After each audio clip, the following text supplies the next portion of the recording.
அசோக் கொந்தளித்து கொண்டிருந்தான். என்ன மாதிரி பேசினா பார்த்தியாக்கா? மட்டு மரியாதையே இல்லை. விவாகரத்துக்கு தயார்னு சொல்லிட்டா. அவன் நல்லவளே இல்லடா. ஏற்கனவே ஒரு புருஷன் இருக்கிறதை மறைச்சி கல்யாணம் செஞ்சுக்கிட்டு அவன் பிழைக்க நீ கட்டின தாலியை கொடுத்தவ எப்படி குடும்ப பொம்பளையா இருப்பா? அக்கா, இருந்த வேலையும் அவ விட்டாச்சு. அவ அப்பனிடம் காசு இருக்கிற திமிர். பால்ய புருஷன் நடராஜ் தருவான். இவளுக்கு எல்லா ஆம்பளைங்களும் தருவாங்களே. நிறுத்துங்க ரெண்டு பேரும். ரொம்ப தப்பா பேசுறீங்க. இந்த பாவம் உங்களை சும்மா விடாது. இளங்கோ கூச்சலிட, பார்த்தியாடா, அவளை சொன்னா இந்த வீட்டு ஆம்பளைக்கு ஆத்திரம் வருது. இவரையும் மயக்கி வச்சிருக்கா போல. நீ அடங்க மாட்டியாடி? கொந்தளித்தான் இளங்கோ. அக்கா, அவளை அறுத்து கட்டுற முடிவுக்கு வந்தாச்சு. இனி என்ன பேச்சு? காலிங் பெல் அடித்தது. அசோக் போய் திறக்க நடராஜ், தாரணி, சுந்தரி என 3 பேரும், பின்னால் வக்கீல் கரன்சி கிருஷ்ணமூர்த்தியும் நின்றார்கள். அசோக் கடுப்பாகி விட்டான். எதுக்கு இப்ப வந்தீங்க? மிஸ்டர் அசோக், இவங்க என் கட்சிக்காரங்க. நீங்க இவங்களை விவாகரத்து பண்றதா சொன்னாங்க. அவளும் அதுக்கு சம்மதம் சொல்லிட்டாளே. அப்புறம் இங்கே என்ன வேலை? குடும்பநல கோர்ட்ல பார்க்கலாம். அதுக்கு முன்னால சட்டப்பூர்வமா சில சங்கதிகளை பேசணும். என்ன, நீங்களும் உங்க அக்காவும் அளவுக்கு மீறி டார்ச்சர் கொடுத்து மன உளைச்சலை உண்டாக்கி இவங்களை வேலையை விட கட்டாயப்படுத்தி இருக்கீங்க. அது அப்ப வேலையை விட சொன்னது நீங்க தானே? ஆமா. அவங்களுக்கு வருமானம் போச்சு, சுய பாதுகாப்பு இல்லை. இப்போ அவங்களை விவாகரத்து பண்ணி தெருவில் நிறுத்த போறீங்க.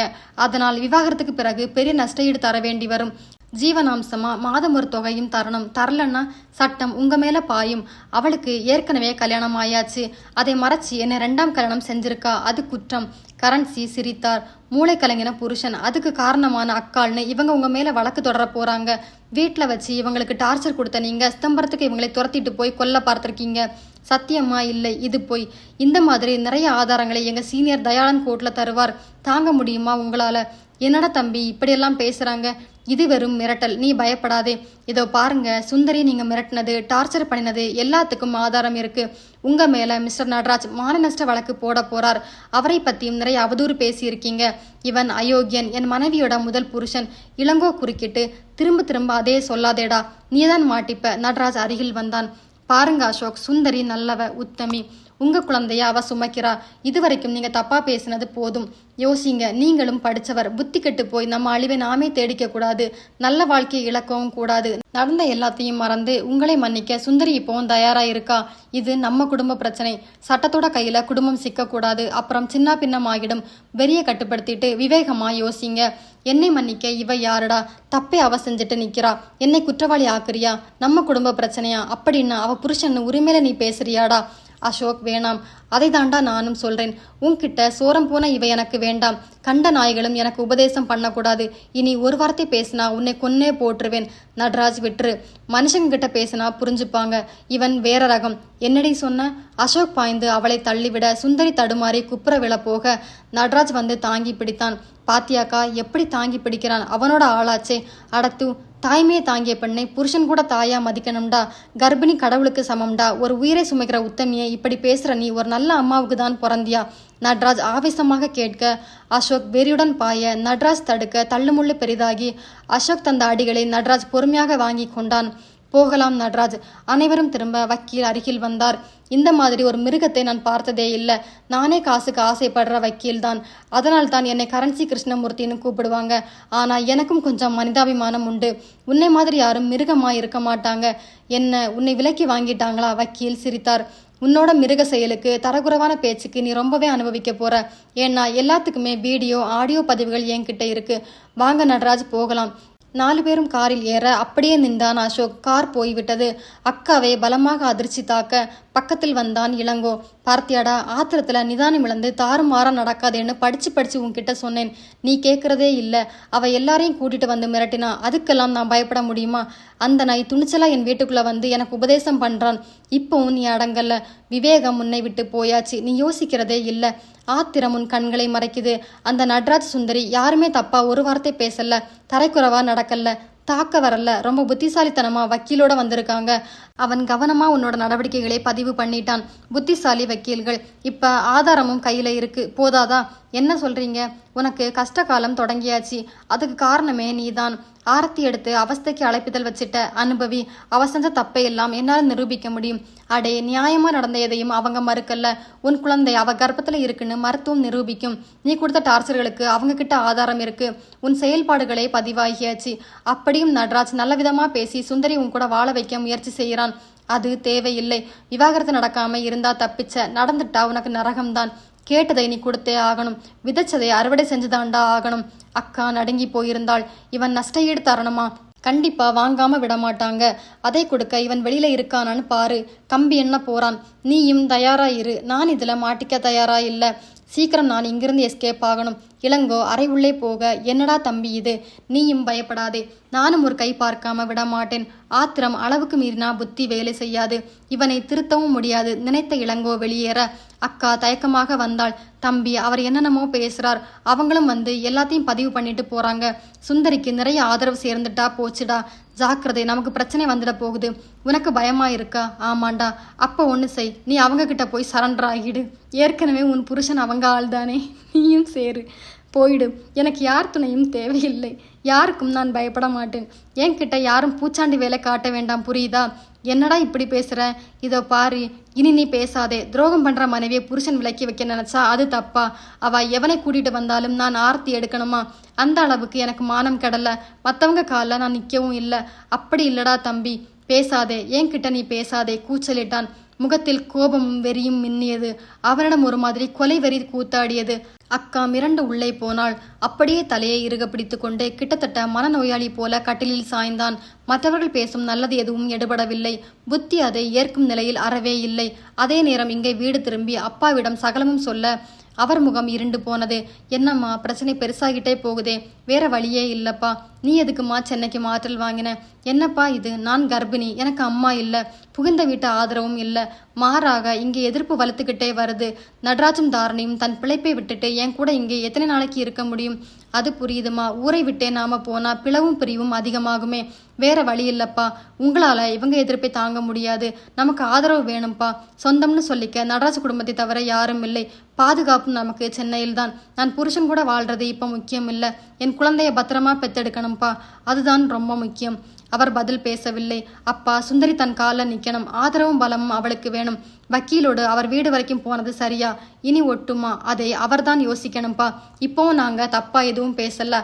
அவர்தான் மிருகத்தனமா நடராஜை தாக்க வந்தார்.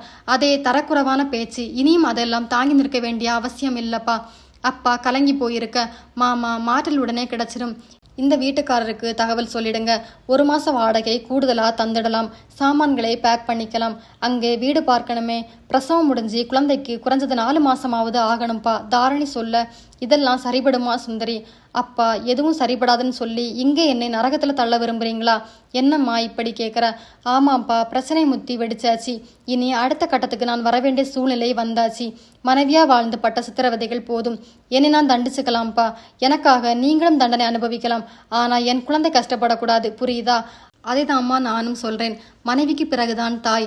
ஆனா ஒண்ணுதான் உனக்கு கிடைக்கும். எது வேணும்னு தேர்ந்தெடுங்கன்னு சொன்னா பெரும்பாலான பெண்கள் தாயா இருக்கத்தான் விரும்புவாங்க. மனைவிக்கு ஒரு ஜென்மம்தான்.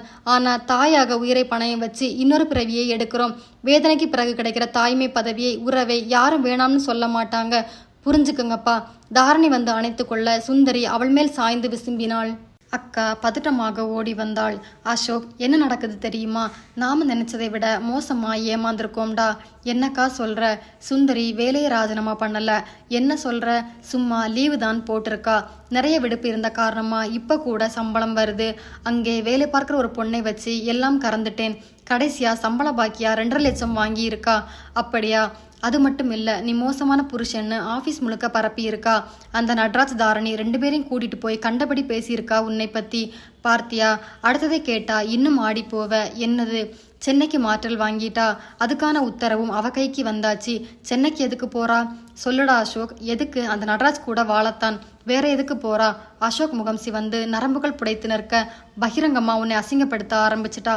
புருஷனை கையால கட்டின தாலியே அவனுக்காக கலட்டி போட்டா. அவன் வீட்டுக்கே போனா. அவனை கூட்டிட்டு இங்கே வந்து அவமானப்படுத்தினா.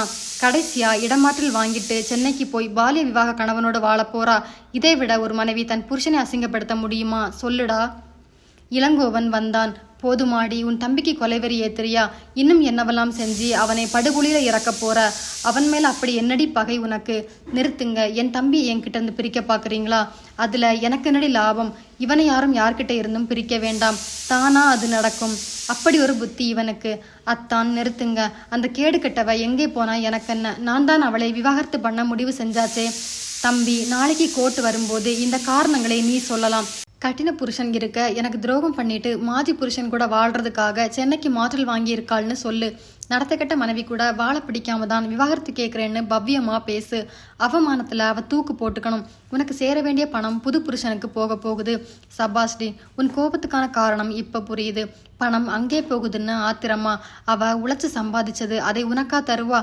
ஆனாலும் இந்த ஆசை ஆகாதடி. தம்பி, அவளை விடாதடா. நாரடி, இன்னைக்கு சாயங்காலமே அக்கம் பக்கமெல்லாம் தகவல் கொடுக்குறேன். கோயம்புத்தூரை விட்டு மானங்கட்டு ஓடுறாள்னு கதையை திருச்சி விடுறேன். சொல்லுடா. இளங்கோவுக்கு ஆத்திரமாக வந்தது. எப்படியோ போங்க, அலுவலகத்துக்கு செல்வதாக சொல்லிவிட்டு புறப்பட்டு விட்டான். அதே நேரம் இங்கே மாற்றலுக்கான உத்தரவும் புது அலுவலகத்தில் சேர வேண்டிய ஆர்டரும் சுந்தரி கையில் இருந்தது. அப்பா உள்ளே வந்தார். வீட்டுக்காரர்கிட்ட காலி பண்றதா சொல்லிட்டேன்மா. கூடுதலா பணம் எதுவும் அவர் கேட்கல. நல்ல மனுஷன். நடராஜ், தாரணியும் வந்தார்கள். அப்பா, நாளைக்கு நீலகிரி எக்ஸ்பிரஸ்ல புறப்படுறோம். டிக்கெட் எடுத்தாச்சு. லாரி வரும். பொருட்களை பேக் பண்ணி ஆட்கள் எண்ணிக்கையை ஏத்திடுவாங்க. நாம ஹோட்டல்ல சாப்பிட்டுக்கலாம். சரிம்மா. மனுஷ வாழ்க்கையில எப்ப எது நடக்கும்னு யாருக்கும் தெரியல. இந்த ஊரை விட்டு போக வருத்தப்படுறியா சுந்தரி? அப்பா குறுக்கிட்டார். எனக்கு கஷ்டமாதான் இருக்கு தாரணி. நல்லபடியா என் மகள் வாழணும்னு ஒரு வாழ்க்கையை நான் அமைச்சு கொடுத்தேன். வளைகாப்பு வரைக்கும் எல்லாமே சரியாதான் நடந்தது. திடீர்னு இப்படி புயல் வீசும்னு யாரும் நினைக்கல. திடீர்னு இல்லப்பா, அது உள்ளே கனலா இருந்துட்டு தான் இருக்கு. நான் வெளியில சொல்லாம மூடி வச்சிருந்தேன். எத்தனை நாளைக்கு அயோக்கியத்தனத்தை அடைகாக்க முடியும்? வெடிச்சு வெளியில வந்துடுச்சு. எல்லாம் நல்லதுக்கு தான். நாம யாருக்கும் கெடுதல் நினைக்கல. கடவுள் நிச்சயம் நம்மை தண்டிக்க மாட்டார். இளங்கோ வேகமாக வந்தான். வாங்கண்ணா. சுந்தரி, நீ மாற்றல் வாங்கி சென்னைக்கு போற விஷயம் அசோக்குக்கு தெரிஞ்சாச்சு. தெரியட்டுமே. இதுல ரகசியம் என்ன இருக்கு? வேலையை விட்டதா நீ சொன்னது பெரிய பூகம்பமா அங்கே வெடிச்சிருக்கு. அக்கா காரி ஏத்தி கொடுக்கறா. காரியமே தப்பா போகுது. இனி என்ன அவங்களால என்ன செய்ய முடியும்? தப்பு தப்பா மறுபடியும் பேசுறாங்க. நான் நடராஜ் கூட குடுத்தனம் நடத்த சென்னைக்கு போறேன்னு சொல்றாரா? இளங்கோ ஆச்சரியமாக நிமிர, அவர் புத்தி வேறெப்படி யோசிக்கும்? அது விகல்பமான புத்தி தானே. விடுங்க. அவங்க மட்டுமே விமர்சனம் பண்ணினா தப்பில்லம்மா. அதையும் கடந்து பிரச்சனை வெளியில போக போகுது. வெளியிலையா? புரியல. அக்கம் பக்கமெல்லாம் சொல்ல போறானாம் அசோக். விசுக்கனா நிமிர்ந்தார் அப்பா. ஐயோ, அது தப்பாச்சே. ஊர் தாறுமாறா பேசினா இது மான பிரச்சனையாச்சே சுந்தரி. மாப்பிள்ளைக்கு புத்தியன் இத்தனை மோசமா போகுது. நடராஜ் முகத்தில் சிகப்பு ஏற, யார்கிட்ட சொல்வாராம்? அவனுக்கு தெரிஞ்சவங்க கிட்டதான். ஆனாலும் இதெல்லாம் வெளியில வந்தா நமக்கு தானே அவமானம். அண்ணே, நான் அத்தனை பிரபலமா? என்னை பத்தி யாருக்கு தெரியும்? யார் அக்கறை காட்ட போறாங்க? சுந்தரி கேட்க, இல்லம்மா, தெரிஞ்சவங்களே பார்க்கிறப்ப அசிங்கம் தானே. அப்பா பதறிவிட்டார். என்னங்க, ஏன் இப்படியெல்லாம் கீழ்த்தரமா இறங்குறார்? தாரணி கேட்க, நடராஜ் பேசவில்லை. ஏதாவது செய்யுங்க, அவர் அந்த எல்லைக்கெல்லாம் போகக்கூடாது. அவள் பதற, தம்பி, அவர்கிட்ட போய் பேசலாமா? அப்பா கேட்க, மாமா, அவர் யாரோட பேச்சுக்கும் கட்டுப்பட மாட்டார். வெறி முத்தி போச்சு. நேர்ல போய் பேசினா நாம பயப்படதா தெரிஞ்சா எக்காலம் அதிகமாகும். ஏத்தம் கூடும்.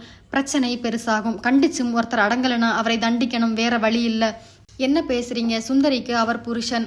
அவரை நீங்க எப்படி தண்டிச்சாலும் இது இவளை தான் பாதிக்கும். பதறாதே தாரணி. என்ன பேசுற நீ?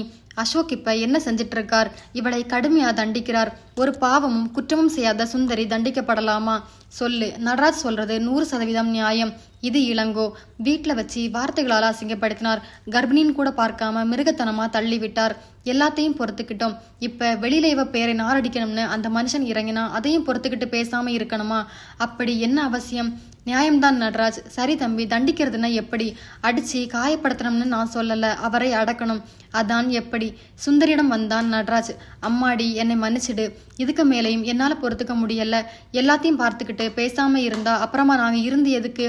நடராஜ், நீ என்ன வேணும்னாலும் செய். தடுக்க மாட்டேன். ஏன்னா உன் செயல நியாயம் மட்டுமே இருக்கும்னு உறுதியா நம்புறேன். நன்றி சுந்தரி.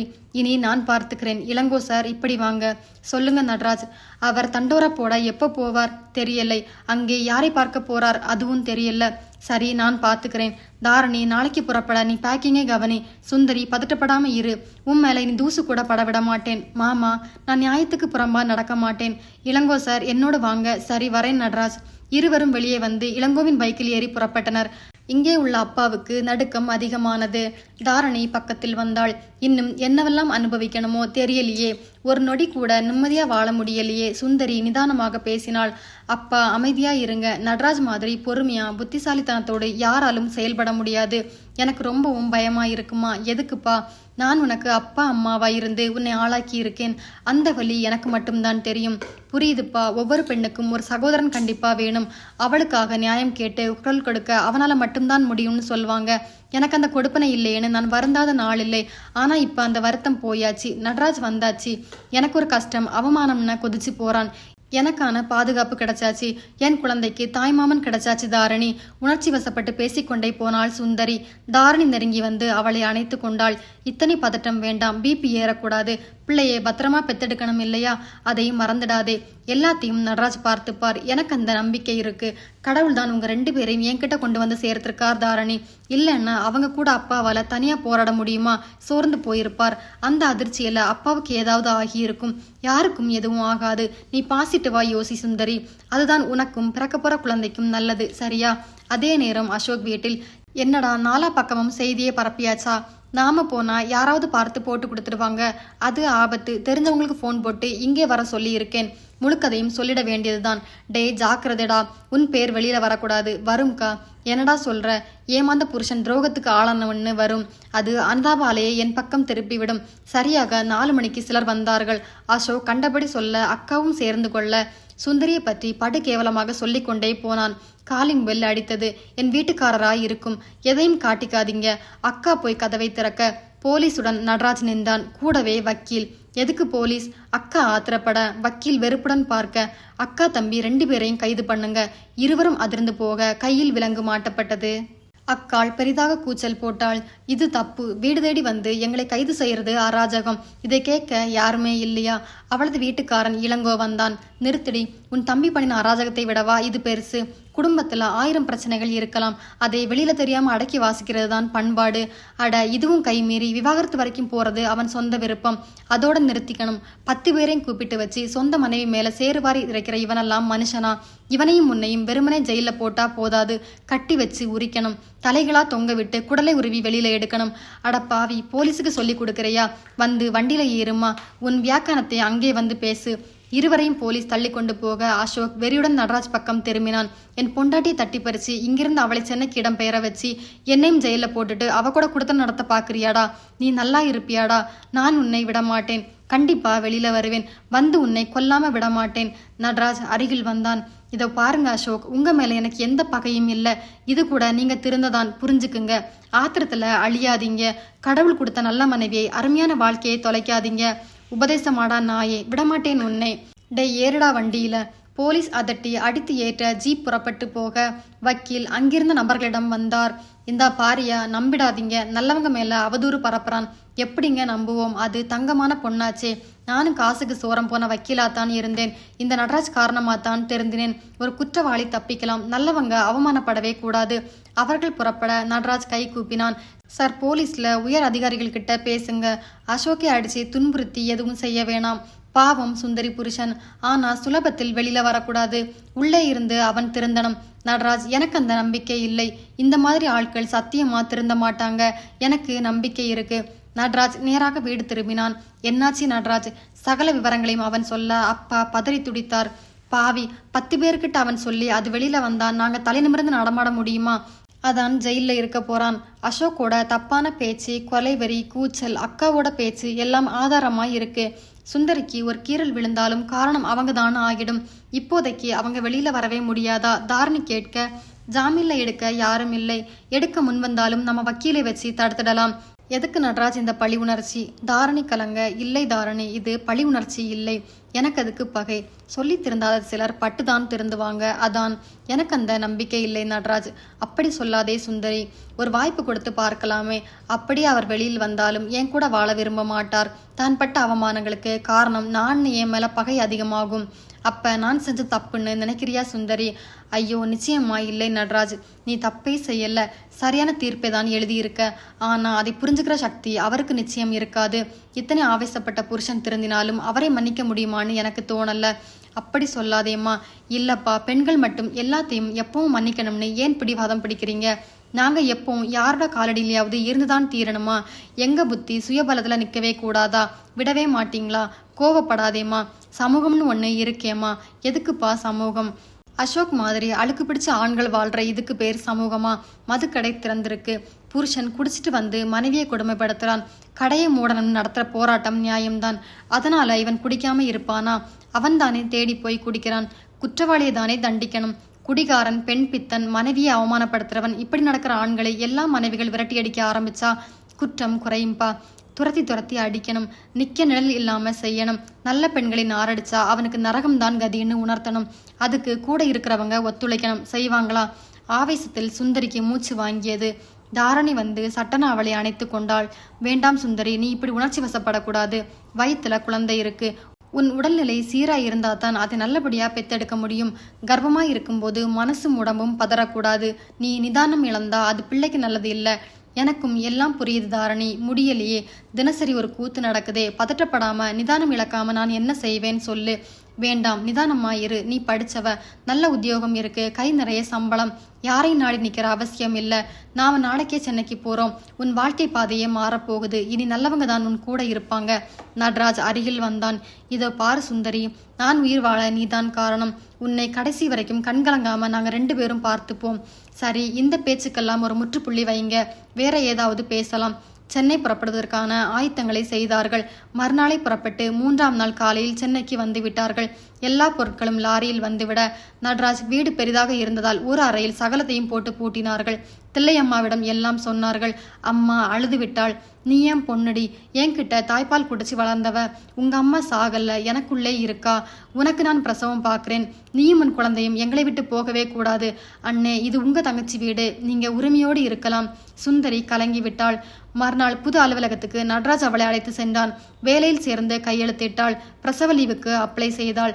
நடராஜ் வீட்டிலிருந்து நடக்கும் தூரத்தில் சுந்தரி அலுவலகம்.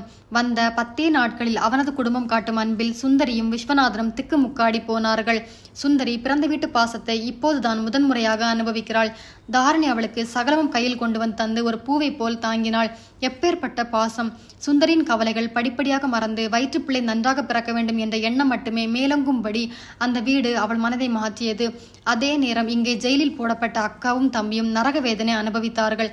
நடராஜ் இங்கிருந்து தினமும் பேசி இளங்கோவுடன் தொடர்பு கொண்டு ஆலோசனை வழங்க வக்கீல் கரன்சி கிருஷ்ணமூர்த்தி இளங்கோவுடன் வந்து அக்காவை மட்டும் ஜாமீனில் எடுக்க அசோக் அதிர்ந்து போனான். அக்கா, உன்னை மட்டும் வெளியில எடுக்கிறாங்களா? என் புருஷன் என்னை வெளியில எடுக்கிறார். உன்னை எடுக்க அவர் விரும்பல. நீ எடுத்து சொல்லுக்கா. சொன்னா என்னையும் எடுக்க மாட்டார். உனக்கு வக்காலத்து வாங்கின காரணமா நானும் இதே நரகத்துல இருக்க முடியுமா? அடி பாவி, நீ மட்டும் பேசலையா? உனக்கே உன் பொண்டாட்டி மேல அக்கறை இல்லைன்னா எனக்கு எதுக்கு? உன்னை ஆதரிச்சு காலம் முழுக்க நான் அசிங்கப்படணுமா? இவர் என்னை விலக்கி வச்சுட்டா யார்கிட்ட போய் நிற்கிறது? எனக்குன்னு உள்ளது இவர் மட்டும்தான். உனக்கு சப்போர்ட் பண்ணி நீ அசிங்கப்பட நான் தயாரா இல்லை. மனுஷியாடி நீ. டே, அவ என் சம்சாரம். தப்பா பேசினா கொன்னுடுவேன். இளங்கோ சீர. வக்கீல் கிருஷ்ணமூர்த்தி பக்கத்தில் வந்தார். அசோக், இந்த ரோஷமும் புத்தியும் உங்களுக்கு ஏன் முன்னமே இல்லாம போச்சு? பெத்தவங்க, உடன்பிறப்புகள், பிள்ளைகள் கூட எல்லாம் ஒரு எல்லை வரைக்கும் தான். மனைவிங்கிற உறவுதான் கடைசி வரைக்கும் வரும். தப்பான மனைவிகள் கொஞ்சம் பேர் இருக்கலாம். ஆனா இந்த மண்ணில் நல்ல மனைவிகள் தான் கூடுதல். இப்போவும் தாலியை மதிச்சு புருஷனோட அடாவடிகளை பொறுத்துக்கிட்டு அவனை மன்னிக்கிற மனைவிகள் தான் அதிகம். இது பூமி செஞ்ச புண்ணியமா இல்லை பெண்கள் செஞ்ச பாவமானு தெரியல. புரிஞ்சுக்கங்க. அக்கா திரும்பி பாராமல் நடந்தாள். அன்று இரவே இளங்கோ விவரம் சொல்ல நடராஜ் யோசித்தான். தாரணியுடன் கலந்து பேசினான். வக்கீல் விட்டு அசோக்கை வெளியில எடுத்துடுங்க. கொலை குற்றம் செய்யல. அக்கா மூலம் ஒரு பாடத்தை நடத்தியாச்சு. இனி புரிஞ்சு பாருன்னு தோணுது. அவன் திருந்துவான்னு நம்புறியா? இதோ பாருங்க. சுந்தரி வெறுத்து பேசினாலும் உள்ளே தவிக்கிறா. வெளியில் சொல்ல தயங்குறா. என்ன சொல்ற? குளிச்சுட்டு வந்து சாமி கும்பிடும்போது தாலியை எடுத்து கண்ணில் ரகசியமா ஒத்திக்கிறா. பாவம் சுந்தரி. அவர் கட்டின மாங்கல்யத்தை கலட்டி போட்ட காரணமா ஒரு குற்ற உணர்ச்சி அவகிட்ட இருக்குதுப்பா. நல்லதை செஞ்சதுக்கு அவ பெருமைப்பட்டாலும் உள்ளே உறுத்தல் இருக்கு. சரிம்மா, அவன் திருந்துவானா? வெளியில கொண்டு வந்து பாருங்க. சரி, சின்னதா ஒரு செக் வைப்போம். வெளியில வந்ததும் அடுத்த அடி விழணும். என்ன அடி? காதோடு சொன்னான். இது பிரச்சனை ஆகிட்டா? இல்லை, எனக்கு அங்கேயும் செல்வாக்கு இருக்கு. சரி, பண்ணிக்கலாம்.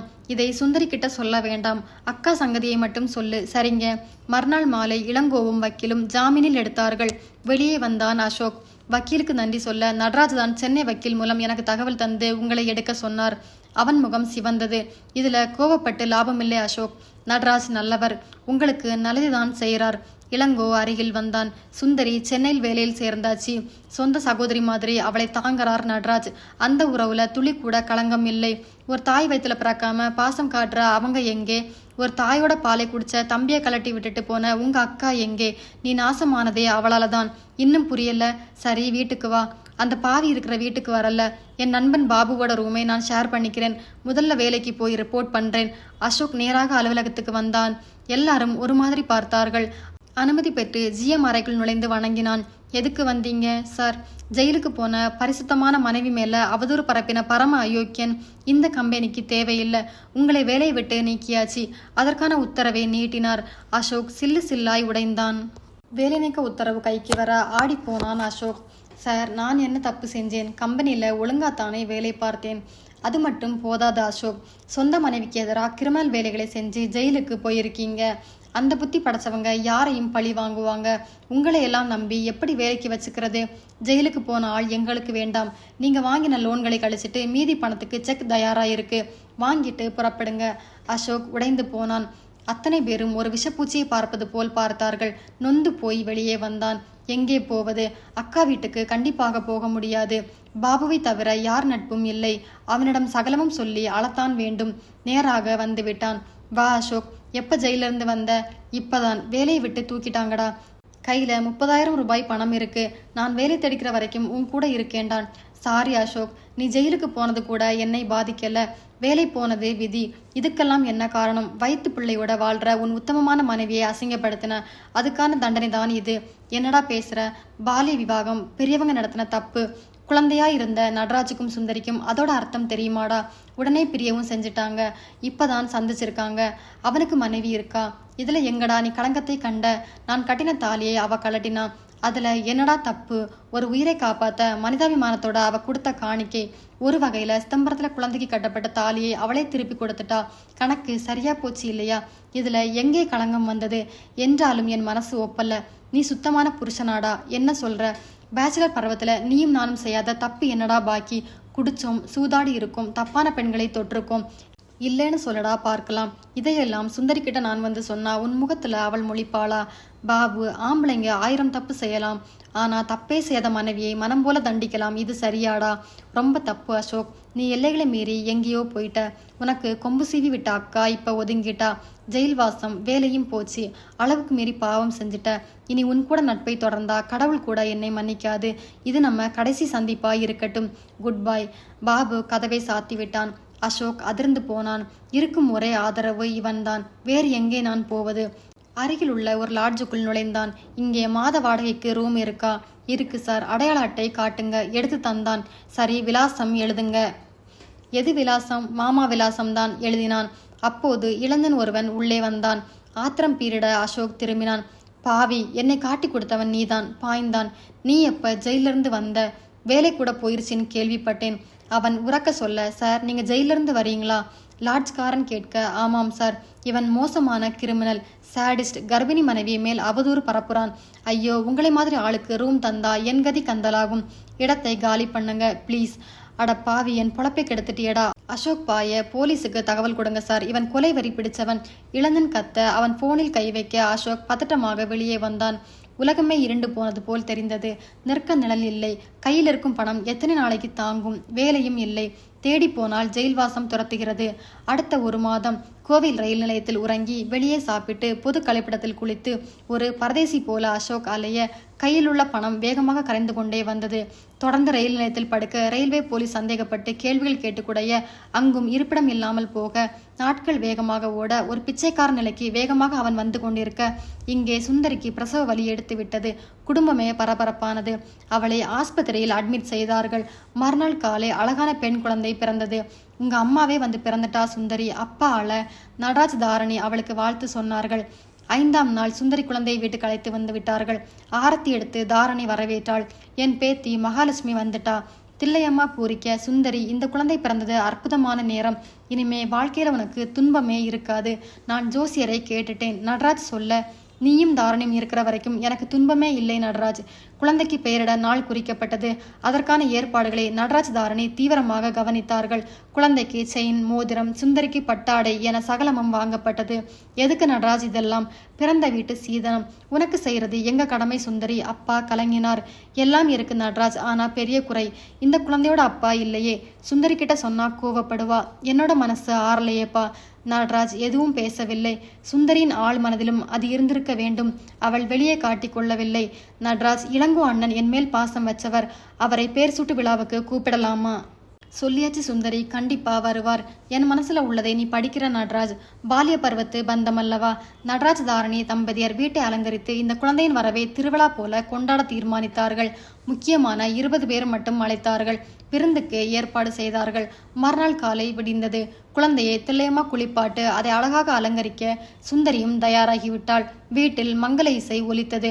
வந்தவர்கள் காப்பி குடித்து கொண்டிருக்க ஐயர் வந்து வைதீகமாக பெயர் சூட்டு விழாவுக்கு எல்லா ஏற்பாடுகளையும் செய்ய ஆரம்பிக்கலாமா? சரி சாமி. குழந்தையோட அப்பா குளிச்சுட்டு தயாரா இருக்காரா? ஐயர் கேட்க சுந்தரி, விஸ்வநாதன், தாரணி, தில்லை என 4 பேரும் அதிர்ச்சியோடு பார்க்க, என்ன இப்படி பாக்குறீங்க? குழந்தையை அப்பா மடியில வச்சுதான் பெயர் சூட்டணும். முதலெடுத்து தரக்கூடிய தகப்பனுக்கு தான் அந்த உரிமை. அத்தனை பேரும் நிலைகுலைந்து போக இளங்கோ அண்ணன் வந்து விட்டார் என சுந்தரி குரல் கொடுக்க, வாங்கண்ணே. தாரணி அழைக்க, இளங்கோ நடராஜை பார்க்க அவரையும் வர சொல்லுங்க. இளங்கோ விலக பின்னால் தாடி கலைந்த தலையுடன் நின்றான் அசோக். வாங்க அசோக், உள்ளே வந்து குளியுங்க. உங்களைத்தான் ஐயர் கேட்டார். உங்க மடியில வச்சுதான் மகளுக்கு பெயர் சூட்டணும். அதுதான் முறை. வாங்க. நடராஜ் அழைக்க அசோக் தன் காலை எடுத்து வைக்க, நடராஜ், யார் இவர்? எதுக்கு இவரை நீ வீட்டுக்கு கூட்டிட்டு வந்திருக்க? சுந்தரியின் குரல் ஓங்கி ஒலிக்க, சுந்தரி, உள்ளே கூட்டிட்டு போய் பேசலாம். நீ படிச்சவ. இது உன் மகளுக்கு பெயர் சூட்டு விழா. எந்த கலவரமும் கூடாது. உள்ளே வாங்க அசோக். தயக்கத்துடன் அவன் உள்ளறைக்கு வர, அக்கா கைவிட்டு ஜெயிலிருந்து வெளியில வந்து உத்தியோகம் போய் இருப்பிடமும் இல்லாமல் நட்புகள் கைவிரித்து பிளாட்பாரத்தில் படுத்து கையிருப்பு கரைஞ்சி பிச்சைக்காரனோட நிலைக்கு வந்தாச்சு அசோக். நிமிர்ந்தான் அசோக். இது அத்தனையும் எனக்கு தெரியும் இளங்கோ சார். தினசரி தரக்கூடிய ரிப்போர்ட். இதையெல்லாம் தவிர்த்திருக்க முடியும். அடிப்பட்டாதான் திருந்துவார்னு நான் தான் விட சொன்னேன். இல்லை நடராஜ், சில ஜென்மங்கள் திருந்தாது. சுந்தரி, நான் திருந்திட்டேன். நீ நம்ப மாட்ட. ஆனா வீதிக்கு வந்ததும் புரிஞ்சுக்கிட்டேன் இந்த உலகத்தை. இதைவிட அவமானங்களையும் நரக வேதனையும் யாரும் அனுபவிக்க முடியாது. நான் அனுபவிச்சிட்டேன். இது போதாது. பிச்சை எடுக்கிற நிலைக்கு வந்தப்ப அத்தான் தடுத்து குழந்தை பிறந்த விவரத்தை சொன்னார். நான் தொந்தரவு பண்ண மாட்டேன். உன் கூட வாழ்ற தகுதியும் இனி எனக்கு இல்லை. என் மகளை ஒரே ஒரு தடவை பார்த்துட்டு போக அனுமதி கொடு சுந்தரி. இப்போவும் என்னை மன்னிச்சு இங்கே அனுமதிச்ச இந்த மகா மனிதன் காலில் நான் விழணும். நடராஜ் காலில் அசோக் விழ, எழுந்துருங்க, நான் சாதாரண மனுஷன்தான். சுந்தரி காலில் விழுங்க. என் தங்கச்சிக்கு பெரிய மனசு. கண்டிப்பா அவ உங்களை மன்னிச்சு ஏத்துப்பா. திருந்தினவங்களை என் சுந்தரி ஒரு காலம் தண்டிக்க மாட்டா. பழிவாங்கிற குணம் அவ ரத்தத்துல இல்ல. அசோக் கதறி விட்டான். சுந்தரி, விஸ்வநாதன் இருவர் காலிலும் விழுந்தான். ஒவ்வொருவரிடமும் மன்னிப்பு கேட்டான். புலம்பி தீர்த்தான். செய்த சகல பாவங்களையும் சொல்லி அழுதான்.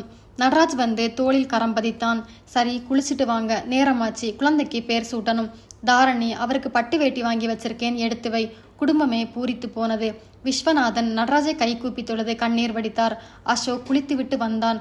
வந்து உட்காருங்க. மன்னிக்கணும் ஐயரே. 10 மாசம் சுமந்து தன் உயிரை பணையம் வச்சு பெத்தெடுக்கிற தாயை விட குழந்தைகிட்ட யாரும் உரிமை இல்லை. மற்ற குடும்பங்களை நான் செய்ய சொல்லல. ஆனா என் குழந்தைக்கு சுந்தரி மடியில வச்சுதான் பேர் சூட்டணும். அந்த உரிமை அவளுக்கு தான், அவளுக்கு மட்டும்தான். சொல்லுங்க நடராஜ். ஆமாம் சுந்தரி, அப்படியே நடக்கட்டும். தாய்க்கு முன்னுரிமை கொடுக்கறதுல தப்பே இல்லை. ஆனா அசோக், நீங்களும் சுந்தரி பக்கத்துல உட்காருங்க. விளைஞ்சது அந்த நிலத்துல தான், ஆனா விதைச்சது நீங்க தானே. சுந்தரி பெருமிதத்துடன் நடராஜை நிமிர்ந்து பார்க்க, அவளது மடியில் இருந்த மல்லிகை மலராம் தன் மகளுக்கு மென்மையாக முத்தமிட்டான் அசோக். உங்களுக்கு இந்த வீடியோ பிடிச்சிருக்குன்னா லைக் பண்ணுங்க, ஷேர் பண்ணுங்க, கமெண்ட் பண்ணுங்க, சப்ஸ்கிரைப் பண்ணுங்க ஃப்ரெண்ட்ஸ். தேங்க்யூ.